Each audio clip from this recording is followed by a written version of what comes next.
Het auto- en toeringskartbedrijf van de Jong uit Den Wald besteedt 100 jaar. Een prestatie, want ze binnen een van de Frieske busbedrijven die het altijd bestaan is. Om dat bijzonder moment te vieren, is er een boek maken over de geschiedenis van het bedrijf. Dit is dus het boek wat maakt is naar een onleiding van uw 100 jaar bestaan. En nou ja, goed, wij hingen dus als tocht van, nou ja, wat maar we eens even voor speciaals dwaan voor het 100 jaar. En nou ja, toen kwam dus de gelegenheid om een boek mij te lezen. Elde Duif is de schrijver van het boek. Hier is de archieven van de Jong in Noekt. Ik vind gewoon nieuwsgierig om over IPB4 te schrijven en over buslijnen en dat soort spul. En dat doe ik wel vaker. Dus toen kreeg ik deze lijn in het vizier.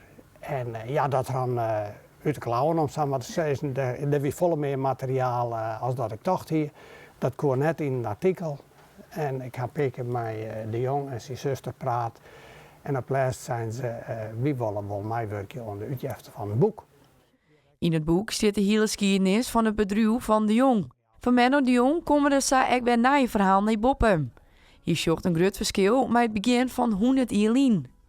Eerst was het een grotere auto, later was er een vrachtwagen ombouwd en er was een soort cabine opgebouwd.